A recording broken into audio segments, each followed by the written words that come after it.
Planning a fishing trip shouldn't feel like a full-time job. With FishingBooker.com, you can find and book the perfect fishing trip within minutes. FishingBooker.com connects you with trusted fishing captains around the world. Booking is fast, easy, and secure, with access to verified customer reviews, loyalty rewards, and around-the-clock customer support. Everything you need to book with confidence is in one place. So head to FishingBooker.com and start planning your next fishing adventure today.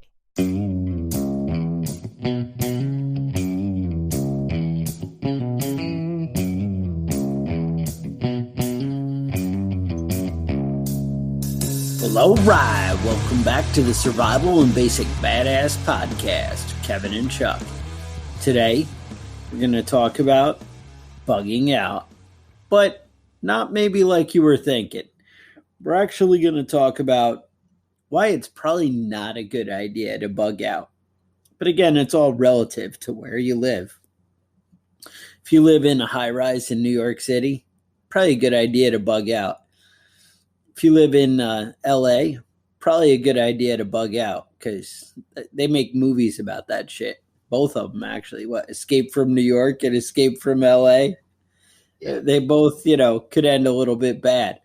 What I'm thinking is your resources, your supplies, your network, your understanding of the area, all that is good where you are.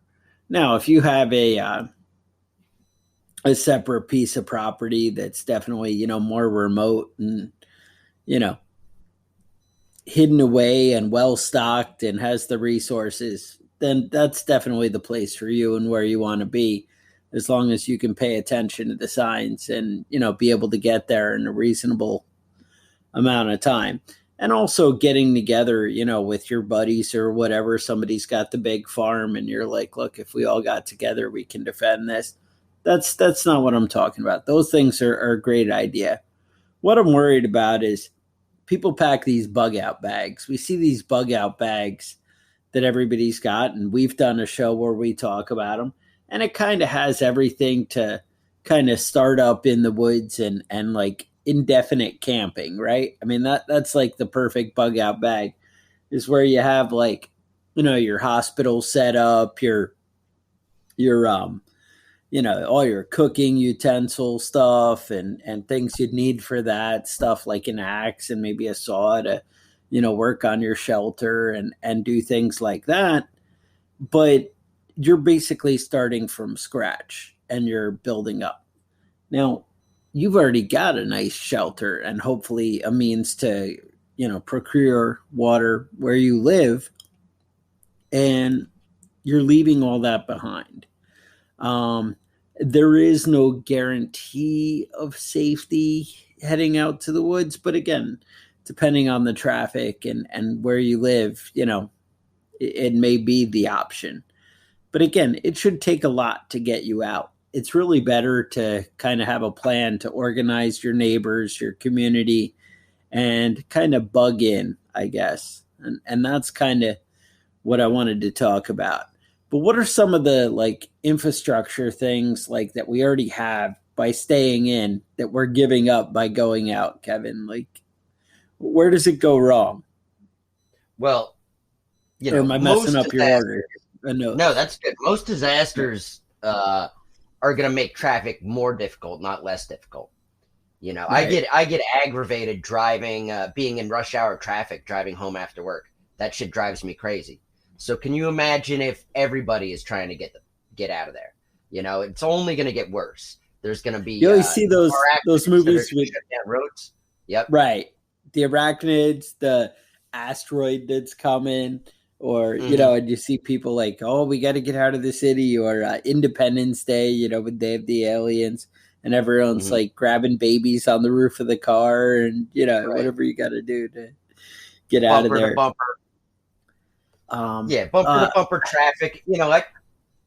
I know that a lot of people disregard traffic laws as it is. So if people are in a panic mode, that's just gonna accelerate the situation. Forget about turn signals. They're not using them.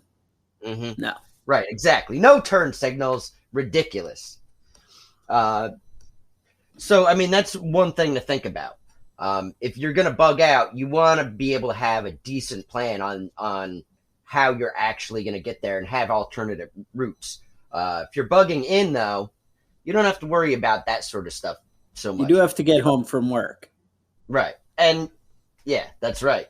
And, we are not against the get home bag, just so you know. Right. Okay. And you know what they say, home is where the heart is and where the food is. I think most of you guys listen to this show that are into prepping, you probably have at least 2 weeks worth of food in your house at this point. We preach it all the time. But I'm sure if you dig through your cabinets, you're going to be able to find boxes of pasta, jars of spaghetti sauce. You're going to be able to find, canned soup. You're going to find, if you go through your stuff, you should at least have 2 weeks worth of food there. Bugging out, you can throw a box of canned food in the back of your car. But it's not going to make things easier to be on the road with your food. And then what you have to ask yourself too is are you prepared when the power goes out? Can you cook your food? Do you have access to water? Can you shelter in place? That's all important stuff. Can you stay where you're at? A lot of the time we spend on our weekends is that honey-do list, getting the house together, fixing windows and doors, getting the garden going, all that sort of stuff, keeping things safe, keeping the roof from leaking, all that sort of stuff that you're working on. You have all that time and money invested in your property. You should be investing it in making sure it's safe and stable if something goes wrong. And kind of developing a little network with your neighbors of kind of, security. And I'm not saying you need to tell them all, hey, I'm a prepper and I have all these supplies. But, we've done other episodes where we talk to you about nudging your neighbors in the right direction, and also getting to know who you can trust. And hey, I know I can. Yeah, I have a neighbor across the street. I know I can trust him to give me bad information. He's always giving me the neighborhood rumors that are all incorrect, and I know that I shouldn't listen to him ever. But there's other people in the area, and it's another thing that we've talked about. We mention every once in a while is listening to the radio and listening to the news.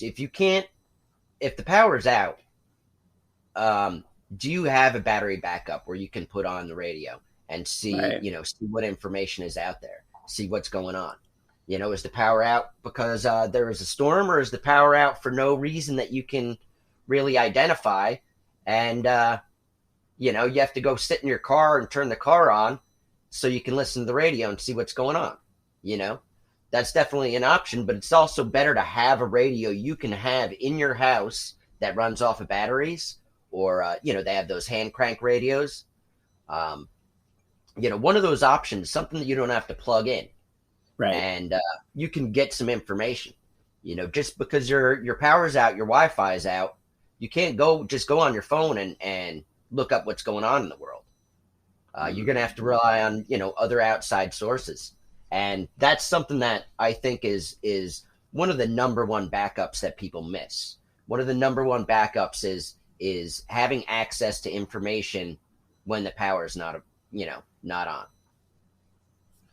Yeah, no, I do have my 1971 F100 does get one AM channel. So, I got that going on. Right. I can go out and be like, yep, I'm good. I got the news of the day. Mm-hmm. Another thing to ask about when you're bugging in is who is bugging in with you? Who's going to be showing up at your place? I have a list of certain people that I know are coming here. And you have a list of certain people who you're not letting in? Right. It's a small list. It's specific family members. Chuck is not coming into my house. Ooh. I will chase him off because I know he's going to come in. He's going to eat all the food. I would eat all the food. Starting up the whole house. he's not the housemate you want for an extended period of time. Now, you have to pick and choose pretty carefully. The list needs to be scrutinizing. That's right. And there might be people showing up at your house because they know you're a prepper, that, people that you didn't expect. Right. And so you have to be ready for that sort of situation. Are you going to let them stay regardless? Or are you going to have to, politely ask them to leave? That's something that you're going to have to decide as it happens, but it's also something you're going to have to think about ahead of time. Now, having a few more people for security is not necessarily a bad thing. Just make sure they bring sandwiches and beer. I mean, that's right. And that's sandwiches and beer for you, not the other way. I hope you brought enough for both, but that 24-pack looks like it's enough for me. So I don't know. You can leave the beer, but you got to go. Maybe that's the trick right there, is let everyone know you're a prepper. Now hear me out. Let everyone know you're a prepper. Tell them, look, if you come, you have to bring supplies, and then you just beat them up and take their supplies. There you go. Or you don't spend any money on prepping. You tell everybody you're a prepper, and that they have to bring their own supplies, and then food and beer is just showing up. Just showing up. There you go. You have a delivery system already built into your plan. Let me address that quick, too, that a lot of people, you hear talk, and these are the novice, not people who are serious about prepping and whatever. They always are like, yeah, I have a plan. I have a gun with 6 bullets, and I'm just going to go take other people's shit. And then I'll have their guns and their bullets and their food and their beer. That's not the way to go. That's a good way to get yourself killed. Right. That's not a good plan. I mean, honestly, the thug life and being brutal, it does have a place. I don't mean it doesn't have a good place. It is an effective tool, and it will get you somewhere, but eventually it will get you dead. And that's the plan. And, getting a flesh wound, getting shot in the leg or something, that's not a big deal when you can go to the hospital. But when you can't go to the hospital, that's a pretty big deal. You're going to end up dying of an infection because you can't get that bullet out yourself, and you have no disinfectants, and you have no way to treat the wound. A small injury now would be a huge injury if you don't have access to a doctor or a hospital. And that's definitely something to think about. You don't want to get hurt in this situation. You don't want to be the casualty. Right. Exactly. It's funny. I always read the prepper novels, and some don't really address how serious infection and stuff like that is. And some do. A lot do. They're like, oh, good thing I had my antibiotics or whatever. Or they cover something. But then other ones, but what I always notice when they shoot the bad guy and just graze him, he never gets an infection and dies. You ever notice that? Your problems never go away. Infection never takes out the bad guy, but it always takes out the good guy. It's not like, or if you have 2 rival enemies out there, they never take each other out. And then you're just, left. And you're left. No, it doesn't add to the story though. There's excitingness in that, right? Yeah, is that what's happening?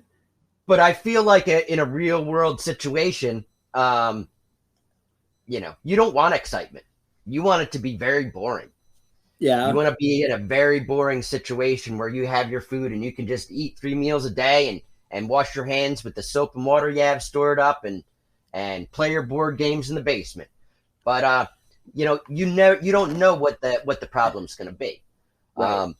So, we're talking about different situations, power grids down, blizzard, hurricane. There's a million different things that we can, the sun has been acting up. It's going back into a cycle where solar storms are another thing. I don't know if you saw that article I sent you, Chuck. Yep. But it's back in the news, and it's coming back around.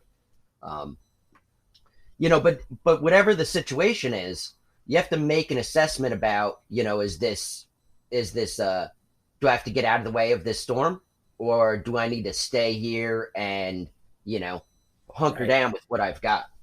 So let's go over some of the things, some of the preps that we have, for bugging in. One of the benefits of bugging in is that you're going to have access to water for quite a while. If you're on municipal water, you're going to have access to water for probably 3 or 4 days. That means you can fill up your jugs, you can fill up your bathtub. Your water heater's full of water. You can fill your bathtub. People never think of you can fill your washing machine. That's right. A lot of the new front loaders and energy efficient ones, they actually don't fill with that much. But if you have the traditional old school washing machine, that's 22 gallons of water right there. Now, again, you might want that water for flushing toilets or whatever. You probably don't want to drink the soap suds, but, it's another thing there. Right. And I know a lot of you guys are living in places like, California and Arizona, New Mexico, and you don't necessarily have much groundwater there, So you're going to want to rely on municipal water or your own water for as long as you can. You want to really stock up. I know I've got a stream in the backyard and I've got a big swimming pool in the backyard that, that water is good for flushing toilets, but you can also treat it with a small amount of bleach. You can make your own clean water. So, that's really something to think about. You get on the road and get driving. I know that, with COVID, you've seen how it is. You stop at a gas station and there's no fucking bathroom. They're not letting you use it. It's not going to be a better situation when everybody is on the road trying to get someplace else. And, you need to stop and fill up your bottle of water, and you're not going to be able to find a spot that easy. Right. Let's talk about food. I know I've got a good stockpile of food. I think that's one of the main things when it comes to prepping is to have enough food that if you can't get to the grocery store or you can't get to Burger King and McDonald's for your daily lunch break, you can, you have something to eat still. Right. And is that a full refrigerator? Not necessarily. That food in the refrigerator is going to go bad if the power goes out. But what do you have in dry goods? Do you have your rice? Do you have your pasta? Do you have your, beef jerky? Whatever it is that you're stocking up on, you've got it right there in your house. And do you keep in mind, try and keep it somewhere where you're not going to open it up and it's full of mice and, bugs and all kinds of bad things. But yeah, you have those supplies, and there's no way you can just bug out and have the amount of supplies that you have at your house. If you're listening and doing your food storage the way you should be, that should take filling up your vehicle right there.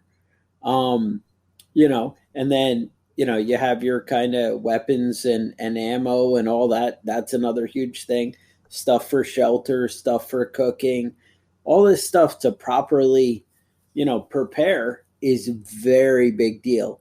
And you really at least should be, if you're planning on bugging out, you should be filling like big containers ready to load into your truck or whatever, or you should have a bug out trailer, something like that, where you can just kind of go, because otherwise it's a pretty unrealistic plan. Unless you're planning on leaving 2 days after when it's a nightmare out on the roads and either people are still traveling and congested and crazy, or they've stopped traveling, which means you've moved into road warrior kind of territory. And, you need to be aware that you need to be able to go in an instant if that's really your plan. You need to be able to say, I'm coming home. I'll be there in an hour, and we're hitting the road to go to our, cabin and whatever, and you hitch up. The thing is, you really need your stuff kind of pre-staged there. And even if, I had mentioned the scenario where, we're all going to our buddy's farm and we're going to set it up there.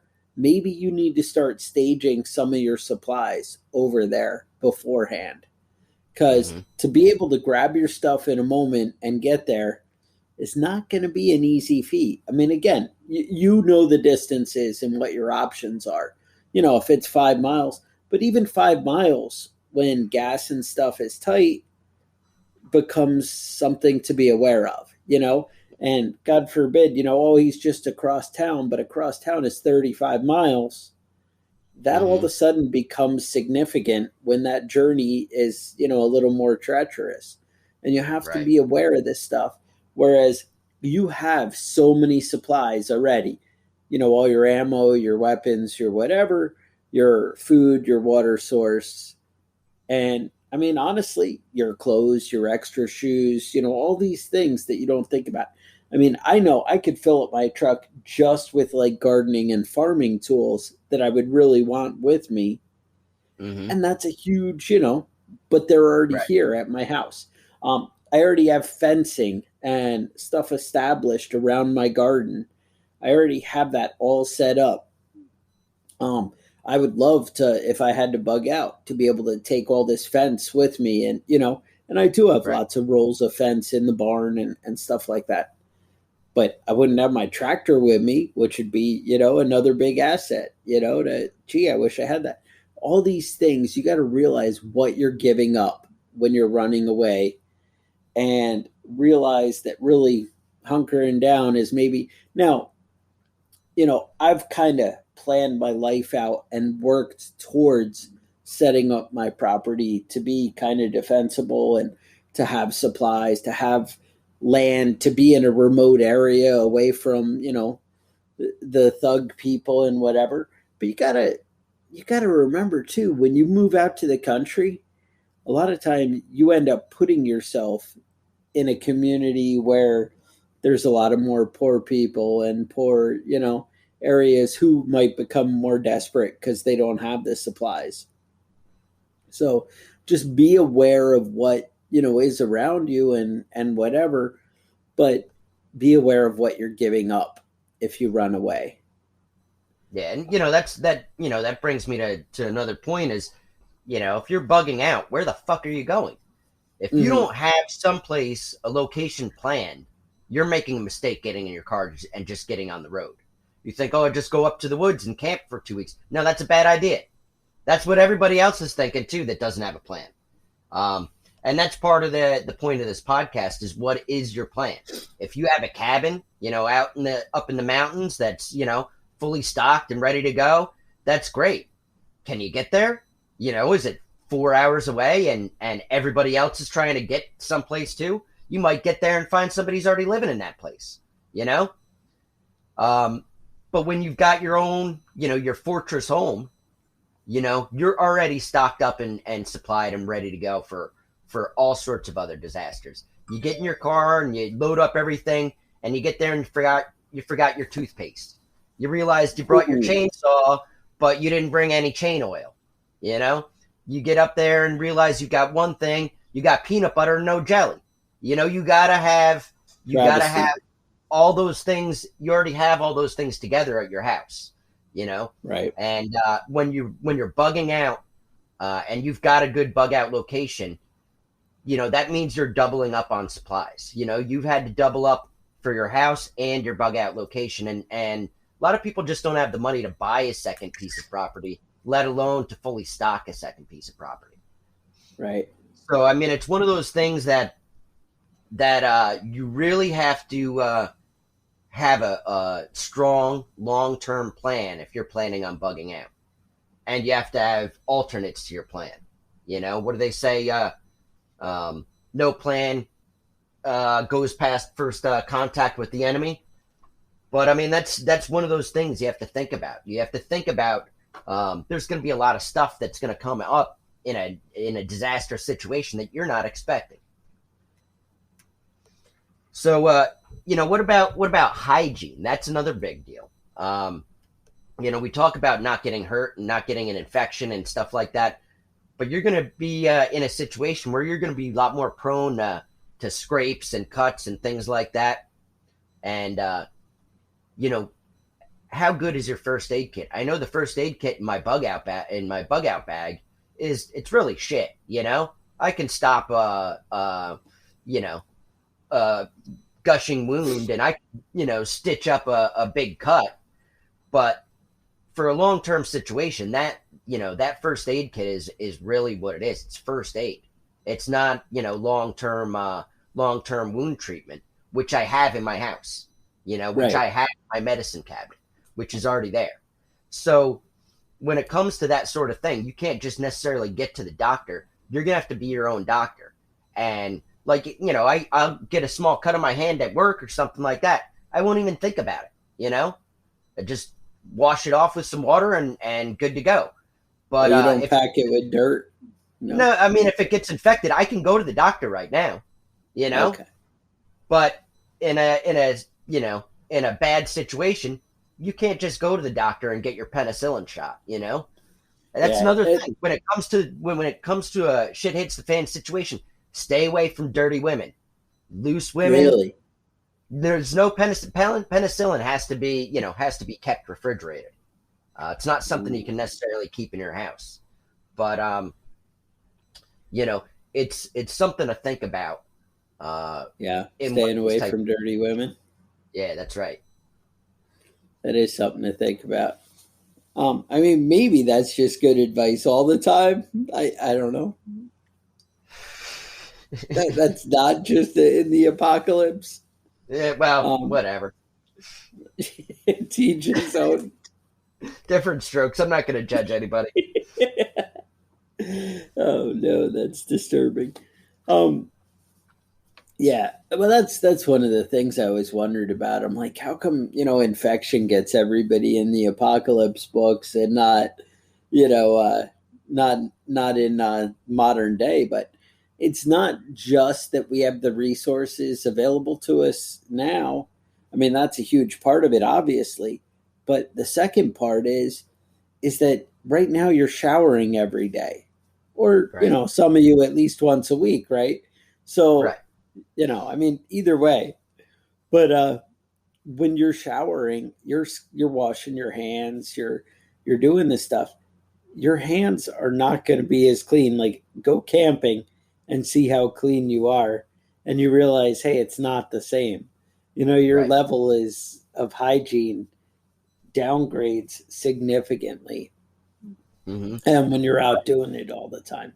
So if you're not washing, those little cuts that aren't a big deal can become a big cut. A big deal, I guess, is where I want to go with that. But Right. And hygiene is one of those things. It's a lot easier to do in your own house when the power's out and you don't have water than in a cabin where you don't have your supplies. You don't necessarily have a stockpile of soap. You don't necessarily have a stockpile. I in my bug out bag, I have a toothbrush, but I don't have toothpaste. I have tubes and tubes of toothpaste in my closet. Am I going to remember to grab toothpaste on my way out the door? just Maybe. grab it. But how much other stuff am I going to forget? You have your bug out bag, and that's good for 72 hours. But Did you bring the garlic powder? Yeah, right. Exactly. Yeah. You did. Now life's getting a little bit harder, isn't it? Right. Mm-hmm. See, that's what happens. Toothpaste, garlic powder. I mean, the different things. And what if you bring the garlic powder, but not the toothpaste? You're not. See? The missus is not going to be kissing you on the mouth.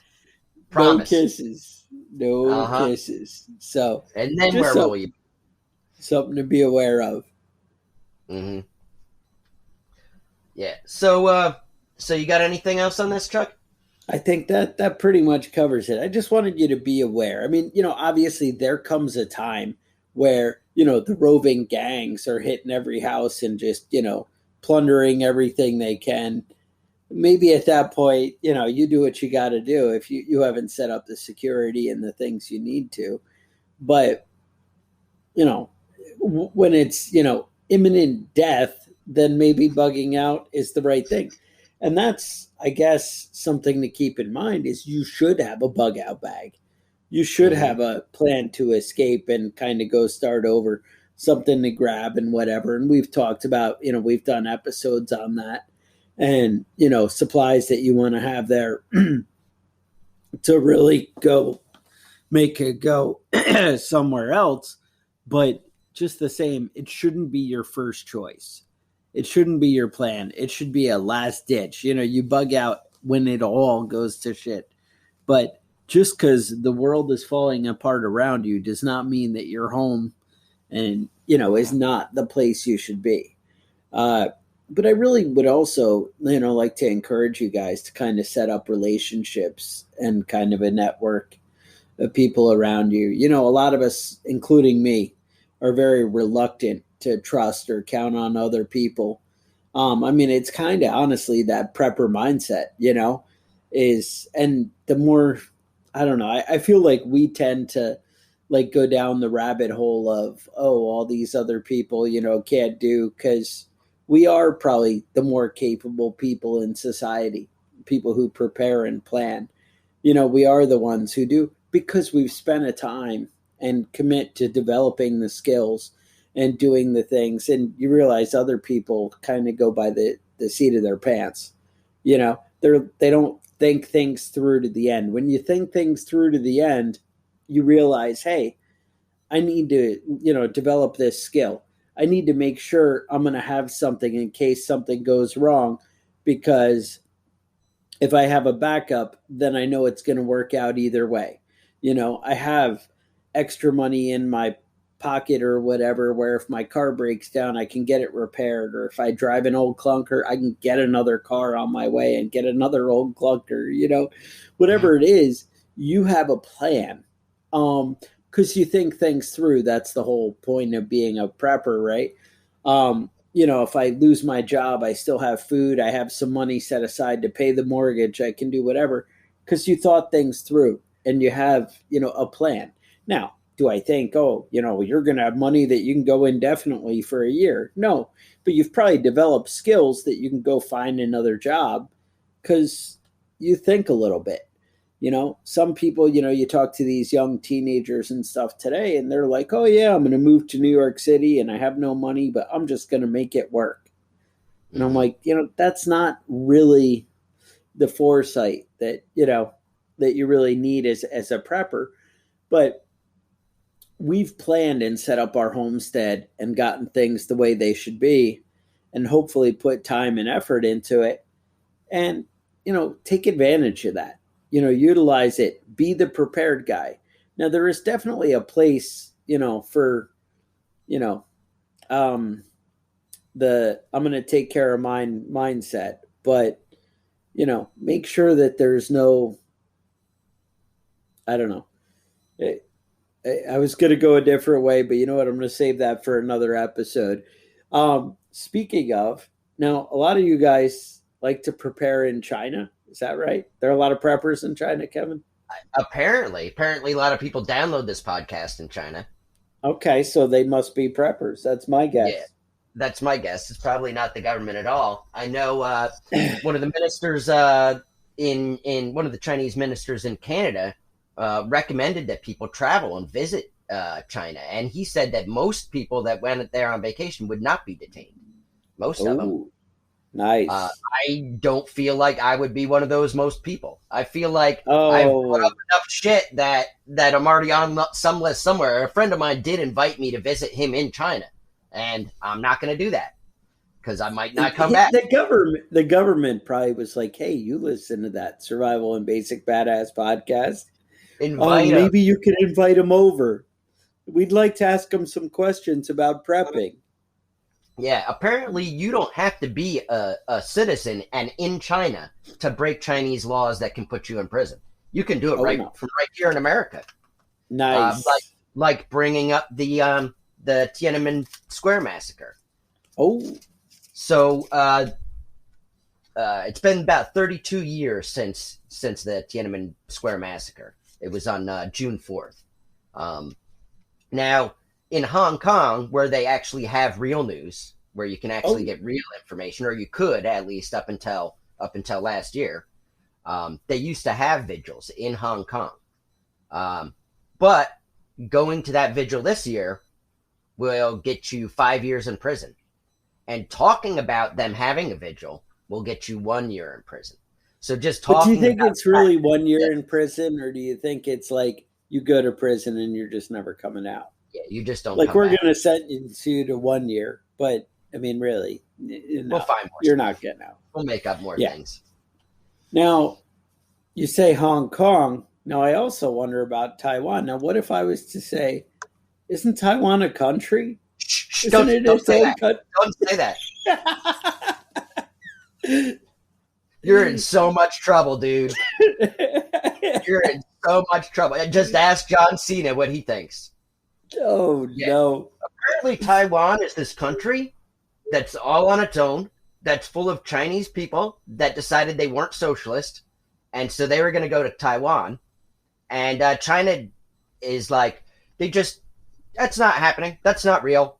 That's not really happening. It's not, don't look over there. Don't talk about those people. But apparently you're not allowed to say that Taiwan is a country, and the World Health Organization agrees, and so many people just buy into this shit that they're going to pretend that reality isn't reality, and you can just make shit up, and that means that's real. Yes. But Taiwan is this whole other country. And you could go to Taiwan. They won't even detain you for saying Taiwan is a country there.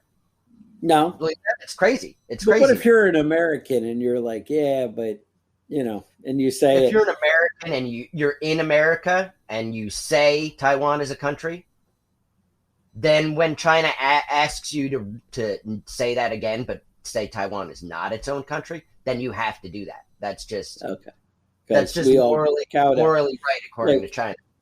If you were a coward and weak person, like John Cena apparently wants to be, then I don't understand all that time in the gym and then nothing. I don't know. He's scared. Getting scared. He's scared. If you're scared, you should just say you're scared. I mean, if you really have a lot of money and you're concerned about getting a lot more money, then you have to do what China tells you to. I mean, we're big celebrities and we're not afraid. I mean, look at us. We are huge celebrities. Yeah. At least 1,000 people know who we are, Mm-hmm. And right. that girl with the big boobs on Facebook, I mean, she's got more friends than we do. I don't know. I just meant any one of them. But any one of them. Yeah. Anyone with big boobs has more Facebook friends than we do. More fans than we do. But, teach his own, right? Yeah. I was actually thinking about trying to boost our show a little bit by getting some double D implants. Yeah, yes. I was thinking maybe that would get our Facebook page really going. Yeah, you and the beard and some large breasts and hairy double D's with a revealing top. The revealing top. Yeah. All right, hey, to each his own, right? Yeah. Now, but that's the gist of it. Maybe we should do an episode on Tiananmen Square and how that played out. But bottom line, the Chinese government doesn't like when you stand up and tell them they might be doing something wrong. And, that's the world, obviously, a lot of us are kind of afraid of, is that authoritarian, take control kind of thing. I guess if you don't know any better, if you've never seen anything outside, you don't understand what freedom could really be. It's easier to swallow that pill. But once you get a taste of freedom and kind of understand the mindset, it definitely is a desirable thing that we're all kind of seeking after. So, yeah, no, to hell with China, I guess. But, Yeah, I guess I can't go there now. No, we're cut off. Yep. So Memorial Day is coming up. Depending on when you're listening to the show, either tomorrow or it was yesterday, last week. I don't know when you're listening to the show, but make sure you now. Memorial Day is to commemorate people that died fighting for the country, not necessarily veterans. The veterans have their own whole holiday. So they do get their own day.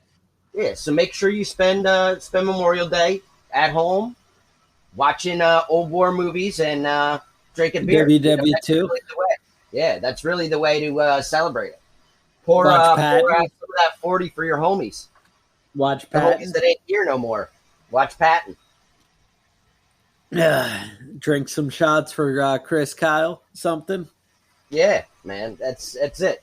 So make sure you make sure you call your grandpa and thank him for getting shot in the ass, but making it back and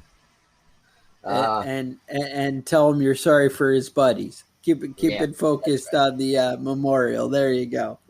Mm-hmm. So, all right, that's it. You guys have any ideas for show topics, things you want to hear about, things you want to hear our take on?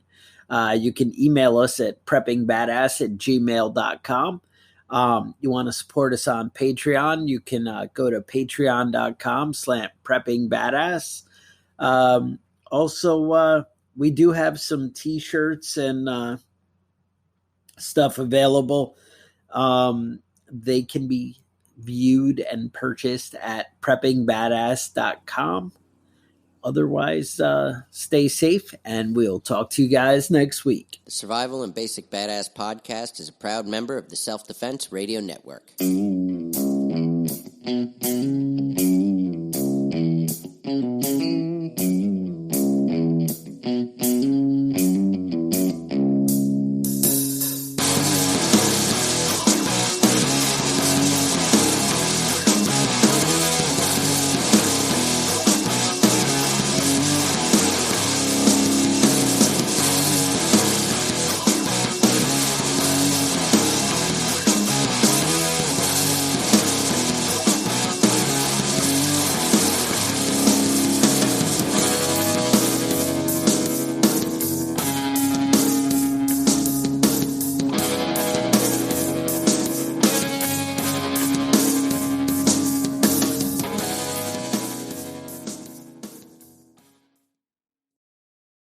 Planning a fishing trip shouldn't feel like a full-time job. With FishingBooker.com, you can find and book the perfect fishing trip within minutes. FishingBooker.com connects you with trusted fishing captains around the world.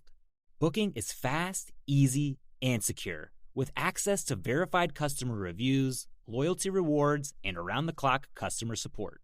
Everything you need to book with confidence is in one place. So head to FishingBooker.com and start planning your next fishing adventure today.